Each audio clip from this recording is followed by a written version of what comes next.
começar mais uma aula, né? Espero que todos estejam bem. Nós vamos falar de um novo capítulo que chama-se Ligações Químicas. Todos os compostos que nós conhecemos hoje, todos eles são provenientes da união de dois ou mais átomos, e essa união se dá através de uma ligação química. Portanto, as diferentes estruturas, as diferentes formas, os diferentes compostos são todos, possuem todos uma estrutura formada pelas ligações químicas. Portanto, o nosso capítulo, nós vamos começar agora falando de ligações iônicas, tá? Porque nós temos diferentes tipos de ligações. Então nós vamos falar na nossa aula de hoje sobre ligações iônicas. As ligações iônicas, as substâncias, como eu já falei, elas são formadas por diferentes tipos de ligações. Aqui nós temos o caso do açúcar.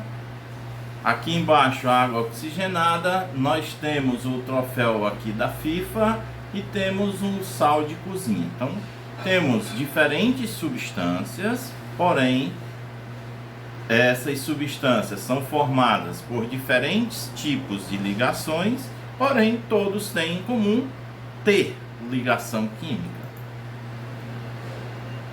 Os letreiros luminosos são preenchidos com gás neônio. Então são átomos isolados e o gás nobre neônio ele não se liga a ninguém. Nós temos o extintor de incêndio que contém dióxido de carbono. Temos que os seus átomos se unem através de ligações covalentes. E temos os cristais, as rochas, que são formadas a partir de átomos que se ligam ionicamente. O rubi, por exemplo, é uma pedra formada por óxido de alumínio, principalmente. Então, os seus átomos se unem por ligações iônicas. Então, a gente vê aí diferentes substâncias formadas por diferentes tipos de ligações. Então, toda substância existente na Terra é formada pela combinação de elementos químicos, exceto os gases nobres ou gases raros, né? Lembrando que os gases nobres têm o nome de nobre exatamente por não ter a necessidade de se ligar a ninguém. Os gases nobres estão na coluna 18 ou grupo 8A da tabela periódica. Estudando-se as estruturas eletrônicas dos gases nobres, percebe-se que, primeiro, surgiu a pergunta: por que os gases nobres não têm a necessidade de se ligar a ninguém, enquanto que todos os outros elementos precisam se ligar? Então, foi estudado um pouco mais profundamente os gases nobres e foi verificado o seguinte, que todos os gases nobres eles possuem 8 elétrons na camada de valência, ou seja, na última camada, exceto o hélio, que possui apenas uma camada e que possui 2 elétrons. Então, diante dessa observação, foi criada uma coisa chamada teoria do octeto, porque a grande maioria tem 8 elétrons na última camada. Então, percebemos que todos os gases nobres da tabela, exceto o hélio, possuem 8 elétrons na sua última camada.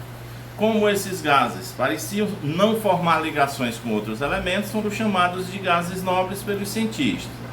Estudando os demais elementos, os cientistas perceberam que, ao formar ligações, eles também adquiriam 8 elétrons na sua última camada. Assim, uma condição para um átomo possuir estabilidade é ele ter 2 ou 8 elétrons na última camada. Então, a teoria do octeto diz que um elemento se torna estável quando possui 2 ou 8 elétrons na última camada. Precisamos lembrar que a estabilidade de um sistema está ligado diretamente à energia.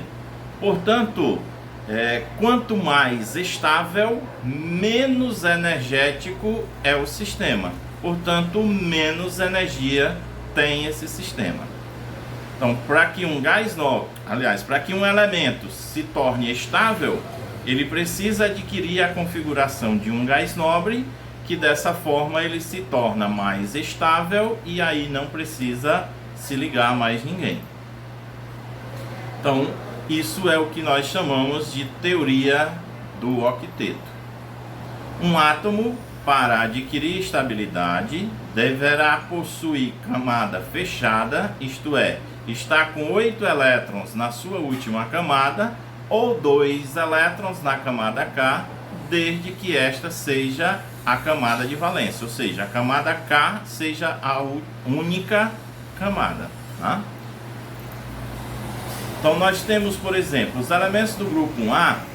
Aqui nós temos o exemplo do sódio, que possui uma distribuição com 2 elétrons na camada K, 8 na camada L e 1 na camada M. Portanto, ele perde um elétron para adquirir o octeto. Observe que ele perdendo o último elétron, ele perde também a última camada, logo fica com os 8 elétrons da camada L. Dessa forma, nós temos que o sódio ficaria... O sódio, quando perde elétron, ele se torna um cátion e ele fica com 8 elétrons na última camada. Algo parecido vai acontecer com os elementos do grupo 2A, que aqui nós temos, por exemplo, o magnésio. Então, o magnésio ele possui 2 elétrons na última camada e que, se ele perder esses 2 elétrons, ele passa a ter 8 na última camada, que seria a camada L. Para os elementos do grupo 3A, no caso o alumínio, vai acontecer a mesma coisa, ou seja, se é do grupo 3A, ele possui 3 elétrons na última camada e, perdendo esses 3 elétrons, ele vai ficar com 8 elétrons na última camada. Os elementos do grupo 5A, nós vamos ter algo um pouco diferente. Se a gente pegar aqui, por exemplo, o nitrogênio, nós vamos ver que ele possui 2 elétrons na camada K, 5 na camada L. Então, nesse caso, para que ele fique com 8 na última camada, é necessário, ao invés de perder, ele vai ter que ganhar elétron para adquirir o octeto. Dessa forma, ele ganhando esses 3 elétrons, ele fica com 8 elétrons na última camada e se torna estável. Os elementos do grupo 6A também nós vamos ter o mesmo princípio. O oxigênio, por exemplo, possui 6 elétrons na última camada e com isso ele vai adquirir 2 elétrons para ficar igual a um gás nobre. Então, dessa forma, nós passamos a ter duas camadas completas, inclusive com a última camada, que é a camada L, com 8 elétrons. Para os elementos da família 7A, ou grupo 17, nós vamos observar que eles possuem 7 elétrons na última camada. Com isso, basta ganhar 1 para adquirir o octeto, também ficando com 8 elétrons na última camada. Na natureza, as substâncias buscam um estado energético mais estável, ou seja, de menor energia. Então, aquilo que eu já falei anteriormente, quanto mais estável, menor a energia. Então, nós temos aqui um gráfico em que eu tenho a distância entre os átomos e a formação da ligação, onde os átomos isolados têm menor estabilidade, logo maior energia, enquanto que os átomos, quando se ligam, passam a ter maior estabilidade, menor energia. Então, nesse caso, nós temos que a configuração passaria a ter 8 elétrons na última camada ou na camada de valência. Lembrando que essa regra só é válida para os elementos representativos. As ligações iônicas. As ligações iônicas nós temos sempre para elementos representativos. Os elementos do grupo 1A, 2A e 3A são metais, 5A, 6A e 7A são ametais, e os elementos que possuem um elétron, 2 elétrons e 3 elétrons na última camada, que são o caso dos metais, eles tendem sempre a perder elétron. Já os ametais, que são os elementos do grupo 5A, 6A e 7A, que possuem 5, 6 e 7 elétrons na última camada, tendem a ganhar elétron. É aquela história: quem tem pouco perde, quem tem muito ganha. A história do pobre e do rico, tá? O rico sempre ganha e o pobre sempre perde. Então, os átomos se unem a partir da transferência de elétrons. Então, na ligação iônica vai ocorrer a transferência de elétron. Transferência de elétron significa que um átomo vai perder, esse elétron vai ser transferido para o outro e esse outro vai ganhar o elétron. Então, um átomo ganha e o outro perde, tá? Para obter o octeto. Já os elementos do grupo 4A apenas compartilham elétrons, tendem a formar ligações covalentes, que nós vamos falar das ligações covalentes lá na frente. Então, nas ligações iônicas, ocorrem a partir da transferência de elétron de um metal para um ametal ou não metal. O metal perderá o elétron e se tornará um cátion. O ametal ou não metal ganhará o elétron e se torna um ânion. Vamos ver a representação, como é que a gente faz a representação de uma ligação iônica. Essa representação chama-se fórmula de Lewis ou representação de Lewis. Lewis, ele trabalha sempre representando o símbolo do elemento e o número de elétrons da última camada. Então, nós temos aqui o exemplo do sódio, que é do grupo 1A. Se ele é do grupo 1A, ele possui um elétron na camada de valência. O cloro é do grupo 7A. Quem é do grupo 7A tem 7 elétrons na última camada e 7 elétrons na camada de valência. Dessa forma, quem tem 1 tende a perder, quem tem 7 tende a ganhar. Portanto, o elétron será transferido do sódio para o cloro, formando o Na+ e o Cl-, ou seja, o sódio se torna um cátion e o cloro se torna um ânion. E por conta de ser um positivo e um negativo, vai ocorrer uma força de atração entre esses átomos. Aqui o elementozinho roxo é o sódio, o verde é o cloro, e aí eu tenho a formação do retículo cristalino. E quem é Lewis, né? Lewis é um químico norte-americano que estudou na Universidade de Harvard. De 1907 a 1902 foi professor de fisicoquímica do MIT, e de 1912 mudou para a Universidade da Califórnia, onde foi professor e reitor até a sua morte. E propôs o nome fóton para um quanto de radiação luminosa. Tá? Nós temos um quantum, que é uma quantidade de energia. Então, um quanto de energia, se essa energia é luminosa, passa a ser chamado de fóton. E introduziu o desenho da camada de valência nos respectivos átomos, sendo esse um novo conceito fundamental na ligação iônica, que acabou por facilitar a visualização da troca de elétrons entre os átomos.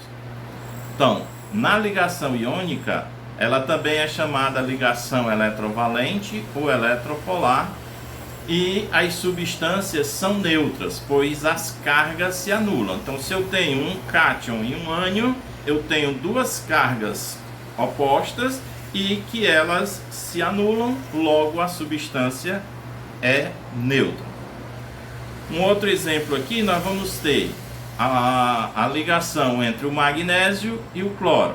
O magnésio ele é do grupo 2A, logo tem 2 elétrons na última camada. E o cloro do grupo 7A tem 7 elétrons na última camada. Então quem tem 2 perde, quem tem 7 ganha. Se um perde e o outro ganha, então ocorre a transferência do magnésio para o cloro nos 2 elétrons. Dessa forma, nós vamos ter a formação dos íons Mg2+, que é o cátion, e o Cl-, que seria o ânion. Então, a formação da substância MgCl2, que é o cloreto de magnésio, que são eletricamente neutros. Se eu observar aqui essas cargas, ó, o magnésio tem uma carga mais 2, o cloro tem uma carga menos 1. Então, 2 vezes menos 1 dá menos 2. Mais 2 com menos 2 vai dar 0. Logo, ele é eletricamente neutro. Como é que se obtém a fórmula de um composto iônico? Imaginemos aqui 2 átomos A e B neutros, ou seja, se eles são neutros, nem ganhou nem perdeu ainda. O átomo A perde elétron e se torna um cátion. O átomo B ganha elétron e se torna um ânion. Tá? Agora, nós vamos ter que a carga do cátion vai passar a ser a quantidade de B. E a carga de B passa a ser a quantidade de A. Esse cruzamento a gente chama de regra do abraço, porque dá a aparência de um abraço. Então, as quantidades nós vamos obter que a valência do átomo B vai ser a quantidade de A na fórmula, a valência do átomo A vai ser a quantidade de B na fórmula. Então, aí eu tenho uma fórmula iônica e a fórmula iônica representa a menor proporção no retículo cristalino. As substâncias iônicas não são moléculas, são agregados iônicos. Tá? Então, por isso a gente não chama, alguns livros não chama fórmula molecular, chama apenas de íon fórmula. É a fórmula formada por íons. Característica dos compostos iônicos. Primeiro, não conduzem a corrente elétrica no estado sólido.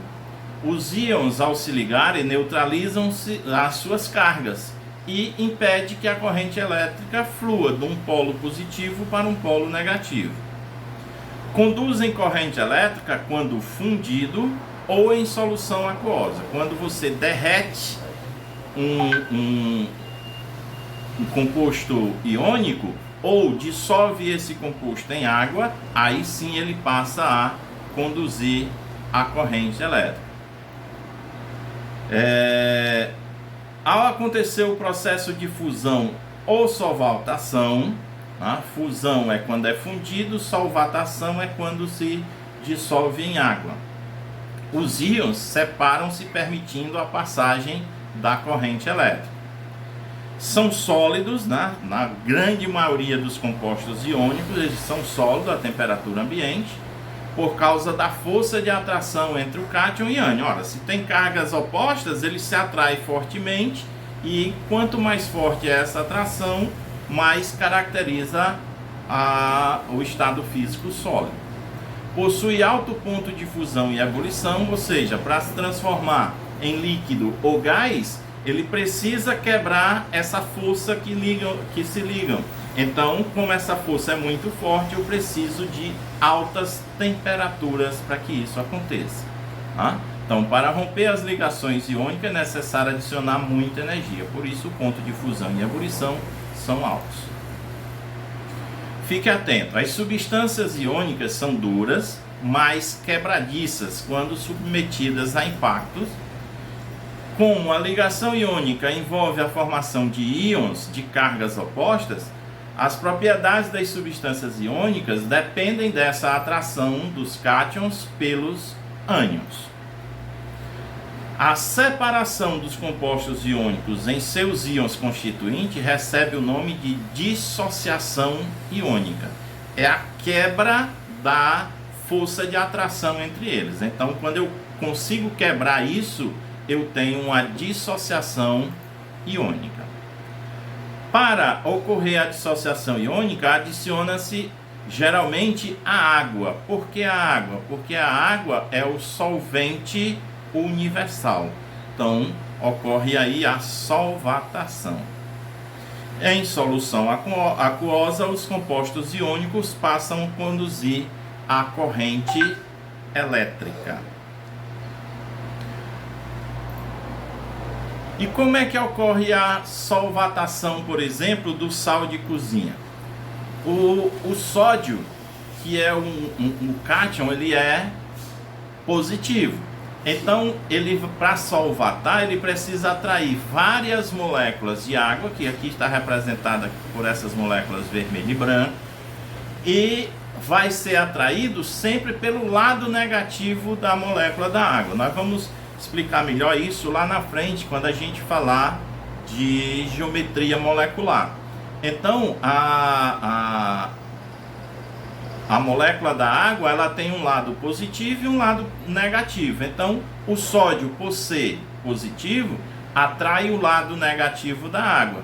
E dessa forma, fica o lado positivo exposto, que vai atrair o cloro, que é negativo. Então, isso é o que a gente chama de solvatação. A parte negativa da água fica voltada para o cátion, que é o sódio, e a parte negativa da água positiva da água fica voltada para o ânion, que é o cloro. A disposição do retículo cristalino do NaCl é cúbico. Cada cátion está rodeado por 6 ânions e vice-versa, tá?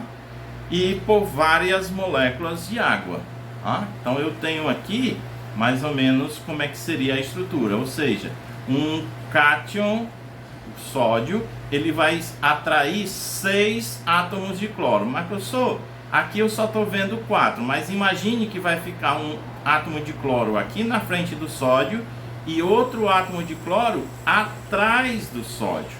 Então, com isso eu tenho 6 átomos aí que circunda cada cátion sódio.